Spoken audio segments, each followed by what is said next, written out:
it's Tina and I am back with another swatch and review video, this time for the Urban Decay and Gwen Stefani eyeshadow palette, which has been circulating the internet and everybody is going berserk on social media about this. There are a lot of people that are like, yay, awesome! And then some people are like, yeah, I'm good. So let's go ahead and jump into the swatches as usual, and then I will go into the review and my thoughts of this palette so you can see if this is something you want to go ahead and pick up. So let's go ahead and take a look at the overall palette. As you can see, there are mostly neutral shades in this palette and a couple of pops of color. In the first row we have the shade Blonde, Bathwater, and Skimp, which is a repeat shade. Then we have the shade Steady and Punk.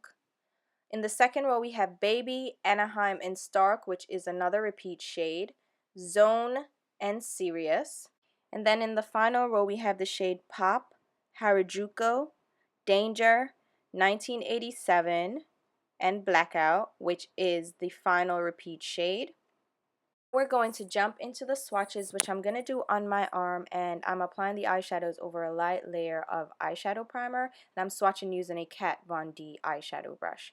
The first shade is Blonde, which is described as a pale beige with pink iridescent shift, which it definitely has. It's a pale icy champagne shade with a pinky shift to it. As you blend it out, it gets more pink. Then we have the shade Bathwater, which is a pale beige with golden pearl. It's more of a yellow champagne shade, a very pale shade again. Then we have the shade Skimp, which is a pale nude satin, one of the permanent shades in the lineup. This one is a peachy nude shade. It's a very light shade, again, used for highlight.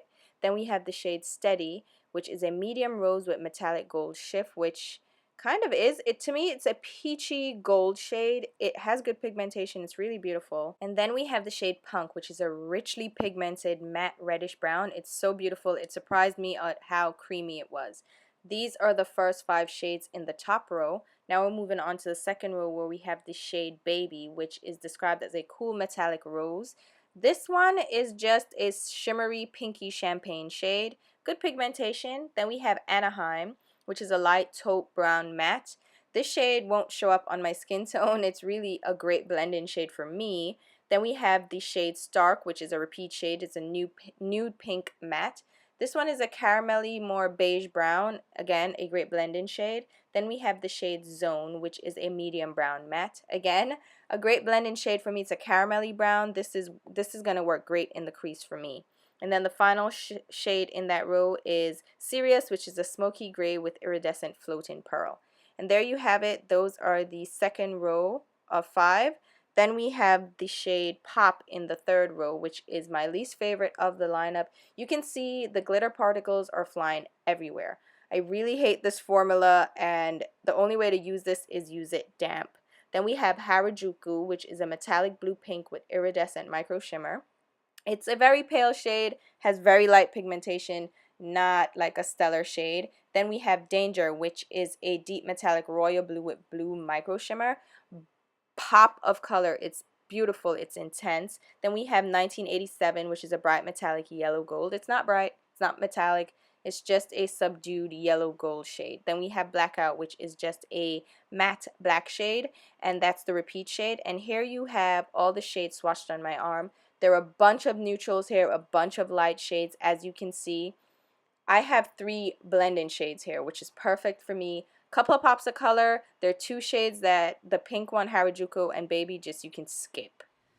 Alright guys, so now that you've seen the swatches, let's go ahead and talk about this palette and really delve into the idea behind the palette, the price, and the shade selection. And the first thing I like to talk about as usual is the price. So this palette retails for $58 and you get 15 shades in here, and they are each 0.4 ounces. So you're getting a little bit less than the typical small eyeshadows, which are 0.05 ounces. So you're getting a little bit less here. But the price is kind of in line with how Urban Decay prices their eyeshadow palettes. Like their naked palettes are $54. This is $58, so this is $4 more expensive.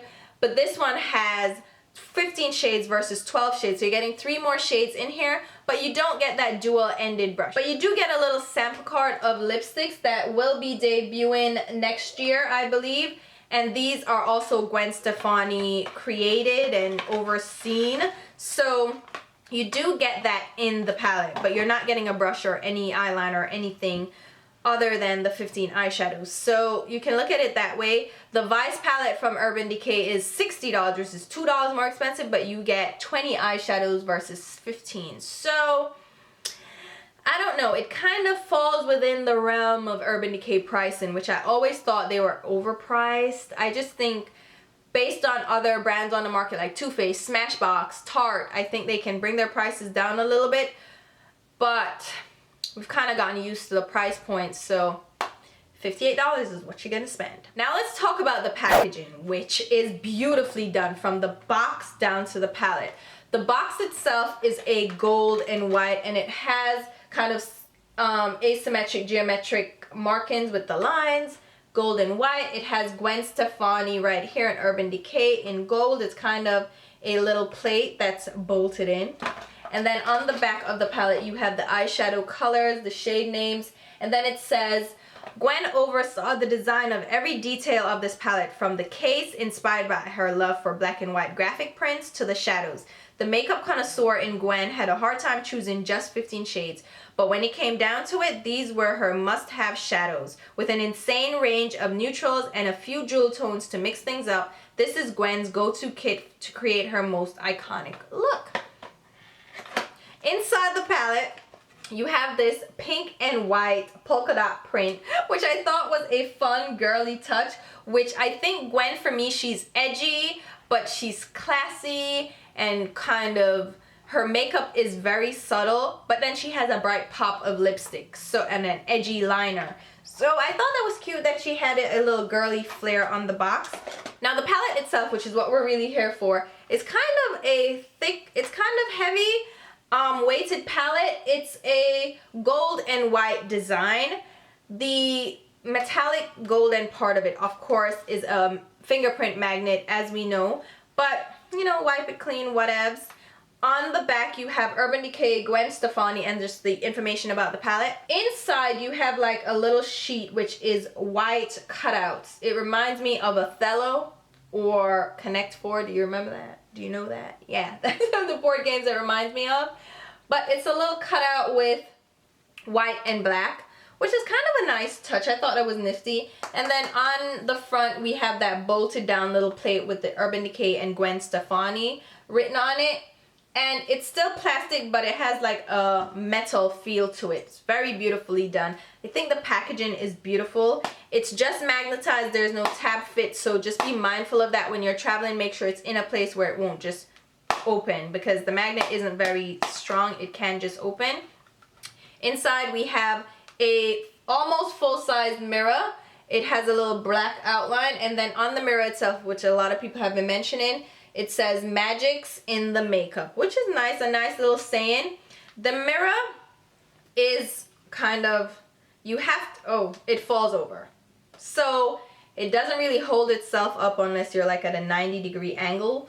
So if you're going to use it like this, you're going to probably have to hold it because it keeps going down. The hinge is not strong. Keep that in mind. I know people use mirrors in palettes. I personally don't, but people do. So keep that in mind. And inside we have the 15 eyeshadows laid out in 3 rows of 5. And then the eyeshadows themselves are printed, the names, in pink above each eyeshadow. And the actual grid that the eyeshadows are in is just a shiny black. I think the palette is beautiful. Again, be mindful of that hinge that doesn't stay up.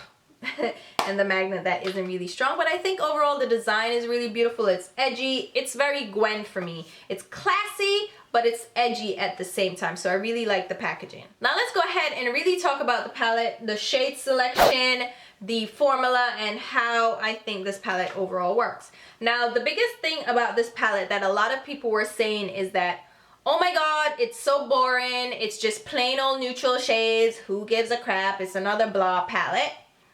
And then I was like, wait, but Gwen Stefani, I've never seen her in like a bold eyeshadow look. She's maybe worn a simple smoky eye, or she's basically always a classic neutral eye, maybe winged eyeliner, you know, a nice wing, and then a bold lip. She has very subtle makeup. It's never intense and crazy. It's not like Pink that goes crazy with makeup. Or what was her name? I Kissed a Girl. She's not one of those people that goes intense with makeup. So I thought it was very fitting, the shades that were in this palette, and you do have pops of color at the bottom. So I wasn't thrown off by the shade selection. What I was questioning was if the shades were gonna be too light, because that's what I saw from the majority of pictures, promo images. I'm like, oh my God, half the palette is just light shades that are not gonna be usable for darker skinned girls. So dark skinned ladies are probably like, nope, skip. Don't even, go away, go away. I don't want to talk about it. I don't need another light palette. But then I got the palette and I looked at it and I'm like, oh, there are 3 really light shades. Okay. The Lorac Pro palette has a whole full freaking row. Like, all of that's light shades and I can use that. The Marc Jacobs palette had a bunch of light shades. The Urban Decay palette has a few light shades. So 3 light shades in a palette of 15 just didn't really throw me. In the Urban Decay Naked palettes, they have 3 light shades as well, and those are only 12 eyeshadows. So I wasn't really phased. The 3 light shades are these 3 light shades right here. Not a big deal to me. I can use those on the inner tear duct, under the brow, just to brighten up that inner area. And even so, they're not that light. Like, they're not white vanilla light shades. They're yellow toned, which works great for my golden skin tone. So I was like, oh, I can do that. And then another thing that I noticed was that there are actually quite a few matte shades in here. Not a lot. Like, Urban Decay doesn't do a lot of matte shades. Let's just be real. Any palette that you get from Urban Decay, they're like 1, 2, or 3 matte shades if you're lucky. This one has 1, 2, 3, 4, 5 matte shades. So that's a third of the palette that's matte. That's like unheard of for Urban Decay. Other palettes on the market probably have more matte shades, but for Urban Decay, this is kind of, what, really? And then there are even there's 2, 3 like satin shades that are not high frost sheen. So that again was like, really? So I was happy with the palette when I got it and saw the shade selection. However, if you're looking for a bold palette, this is not it, obviously. If you're looking for a neutral palette, this is great. Everyday palette, this is great. If you're looking for a bridal palette, this is great. It's kind of that palette that's neutral, has light shades, has dark shades, blended shades. I think the color selection, the shade selection is actually really well done. So good job on that, Gwen. So good job on that, Gwen. Now in the palette, there are 3 repeat shades that are in Urban Decay's, you know, basic lineup. You have Stark, Skimp, and Blackout, which are signature Urban Decay eyeshadows. Blackout is kind of their go-to matte black, which I think is a really good matte black shade, and I'm glad that they included it in this palette so you can do smoky looks, you can deepen up the crease, you can deepen up the outer lid area, outer V. Beautiful shade. And Punk is like this deep red burgundy brown shade, which is again a beautiful shade to darken up looks.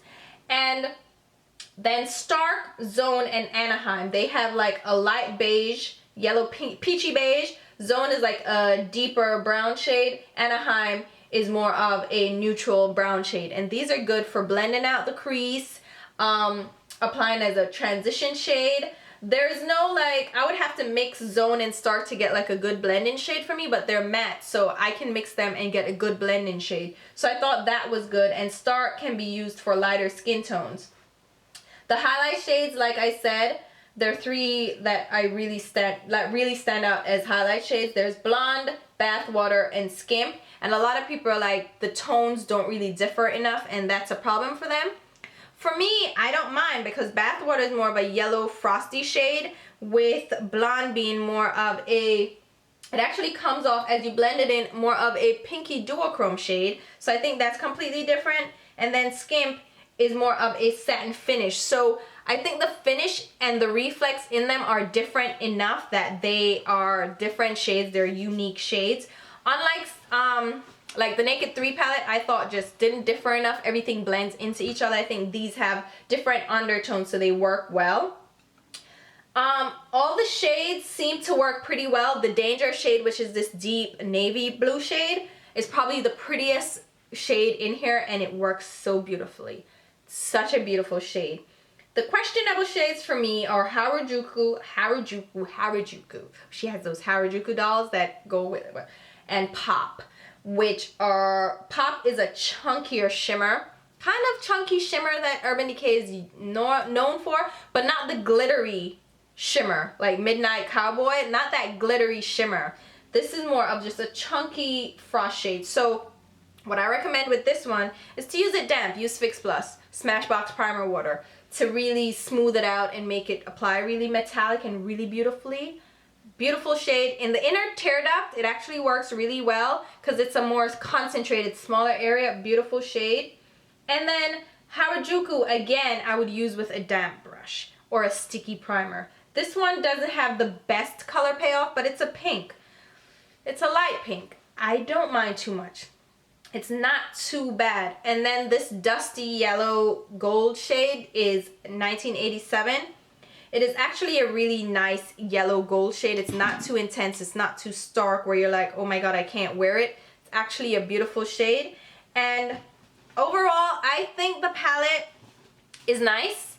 Some of the colors though, like these three shades, I feel like were not as smooth and as buttery as the typical Urban Decay matte eyeshadows. Since they reformulated, like their matte eyeshadows are really, really nice. I don't know, I just think the palette is a nice palette if these are the colors you're into. If you're not into these colors, then why would you even get this? You know what I mean? So I think Gwen did a good job, and I really got the palette because it's Gwen Stefani and I'm a YouTuber, and I know you guys were expecting me to get the palette and do a review and do an honest review, and that's why I got it initially. Like, for real, that's why I got it. I was like, okay, I'm gonna get the palette so I can do swatches, do a review for you guys. And then I got the palette and I'm like, oh, it's not that bad. I was expecting it to be too light, just ashy shades. I'm like, oh no, I can't even use it. And I was expecting to come on here and be like, if you're dark skinned, don't get it. But then once I got it, and that's why I can't be fooled sometimes by social media. Sometimes you have to see the palette in person or see it on a similar skin tone to yours to see what it really looks like, you know, or see a better picture of it if you can't see it in store. But honestly, I would say go in store and check this guy out. It should be available in store shortly. I will try to find the date and link it below, and I'll leave links to where you can find it. It should be Urban Decay, Ulta, and Sephora that's gonna have it. And I'm happy with mine, and I'm glad I got it, even though I initially just got it for review purposes. I'm glad I have it. I'm a Gwen Stefani fan, even though I don't follow music like that. I'm still a Gwen Stefani fan, and I think she did a pretty good job with this palette, and I like it. I like it. It is not the ultimate, like, I would probably get the self-made palette. Like, I choose the self-made palette first, just because that's me. But if you're a Gwen Stefani fan, if you like the shades in the palette, I think it's a really good palette to pick up as well. It is not the most stellar, magnificent palette in the world, but it's not a bad palette. It's actually a very good palette. So hopefully this review was helpful. The swatches were helpful, and let me know if you guys are interested in getting it or if you've already gotten it and what you think about it. And as usual, I'll leave links to my Instagram, Twitter, and Facebook page where you can follow me along. And don't forget to subscribe. Like, why aren't you subscribed yet? So you can see other videos like this. And then, you know, the subscribe button is also right here. Right here. So hopefully this video... I'm a clapper. So hopefully this video was enjoyable for you guys and helpful. And until my next video, which will be very soon, I'll talk to you. Bye.